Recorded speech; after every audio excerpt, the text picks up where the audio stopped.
Olá, bem-vindos a mais uma análise, daquelas em que a gente pega os dados e transforma numa história que faz sentido. E hoje o papo é futebol. Vamos fundo em uma série de jogos para descobrir aquelas histórias que, sabe, as odds, os números puros, eles simplesmente não contam. Então vamos lá. O que será que as odds não contam, hein? A verdade é que por trás de cada número, de cada favoritismo, tem uma história rolando. Uma história de pressão, de rivalidade, de coisas que, olha, nenhuma planilha de estatística consegue capturar. Para começar, vamos falar daquelas histórias que parecem roteiro de filme, sabe? Os times que ninguém esperava nada e que simplesmente rasgaram o script. E a gente começa com um que é um verdadeiro conto de fadas do futebol de hoje em dia. Pois é, 11 anos de idade, é isso mesmo. A gente está falando do Paphos FC, um time super novo, fundado lá em 2014, quase um adolescente no mundo do futebol, que simplesmente chegando na Champions League pela primeiríssima vez. E olha só o caminho dos caras. Que jornada! Eles não só passaram de fase, eles foram eliminando um time tradicional atrás do outro. Maccabi Tel Aviv, Dinamo de Kiev, Estrela Vermelha. Pensa só, cada um era o favorito. E o Paphos foi lá e pá! Derrubou todo mundo para carimbar essa vaga histórica. E essa história não é a única, não. Trazendo aqui para o Brasil, a gente tem o caso do Mirassol, um time que todo mundo apontava como certo no rebaixamento e que hoje, bom, hoje está lá em cima na tabela, jogando futebol super agressivo, sem medo de ninguém, uma virada de chave impressionante. Beleza, já vimos os azarões, mas é o outro lado da moeda. Agora a gente vai dar uma olhada naqueles times que são os francos favoritos, mas que, se a gente olhar bem de perto, tem umas fraquezas escondidas ali, umas armadilhas que as odds podem não estar enxergando. E o Slavia Praga é o exemplo perfeito disso. É uma coisa de louco.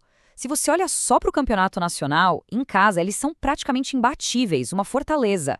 Mas, quando o jogo é pela Europa League, no mesmo estádio, a coisa muda da água para o vinho. 0 vitórias contra times como Ajax, Fenerbahçe. É um contraste gritante. Outro caso interessante é o do PSG. Claro, no papel, favoritíssimo.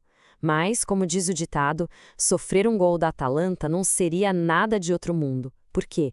Porque a Atalanta tem um contra-ataque muito, mas muito rápido, com uma garotada voando que pode sim criar um problemão para a defesa do PSG. Agora, vamos falar do Botafogo. Olhando por cima, os números em casa são bons, né? É um time com retrospecto forte. E é por isso que o mercado, as odds, estão todas apontando para ele como favorito. Só que o futebol não é só número.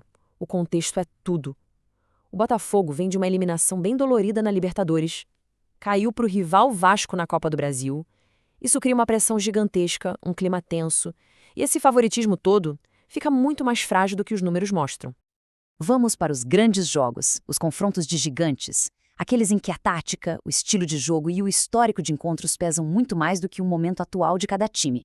E falando em gigantes, que tal Bayern e Chelsea? É o clássico duelo de estilos. De um lado, o Bayern com aquela posse de bola pressionando sem parar, te sufocando. Do outro, o Chelsea que sabe como ninguém absorver essa pressão e, bam, sair num contra-ataque mortal. É um jogaço tático. E o que dizer de Liverpool e Atlético de Madrid? Nenhum dos dois está voando baixo, né? Não estão na sua melhor fase. E é aí que o histórico do confronto direto ganha um peso enorme. A história entre eles diz muita coisa. É só a gente lembrar. Em 2020, o Atlético foi lá em Anfield e eliminou o Liverpool de um jeito inacreditável, na prorrogação. Foi chocante. Mas no ano seguinte o Liverpool deu o troco, ganhando os 2 jogos na fase de grupos. Então, o que a gente tem aqui? O Atlético sabe que pode ganhar, mas o retrospecto recente pende para o Liverpool. Isso cria uma tensão fantástica para o jogo. Para fechar, vamos cruzar o Atlântico e pousar na América do Sul. Aqui, o buraco é mais embaixo. Fatores como a altitude ou simplesmente a fase espetacular de um time podem simplesmente apagar a famosa vantagem de jogar em casa. E não tem exemplo melhor do que jogar em La Paz. No jogo entre Bolívar e Atlético Mineiro, o protagonista não é nenhum craque, é a altitude. Jogar a mais de 3.600 metros de altura, o ar é outro, a bola corre diferente, a resistência dos jogadores vai para o espaço. É um desafio absurdo para qualquer visitante. Falando em desafios, jogar no estádio do River Plate é sempre uma prova de fogo. É um caldeirão. Mas o adversário da vez, o Palmeiras, parece que simplesmente não se importa com isso. O time tem mudado completamente a lógica de ser visitante na Libertadores. E não é só impressão, não. Os números são absurdos. Olha isso. 4 jogos fora de casa, 4 vitórias. Sem derrotas. Marcou gol em todos, saiu na frente em todos.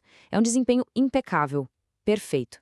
Isso faz do Palmeiras um time perigosíssimo em qualquer campo, contra qualquer adversário. Então, resumindo tudo isso, qual é o segredo para enxergar além das odds? São 4 passos, basicamente. Primeiro, ir atrás da jornada do azarão. Segundo, sempre desconfiar do favorito que parece vulnerável. Terceiro, entender o choque de estilos, a briga tática.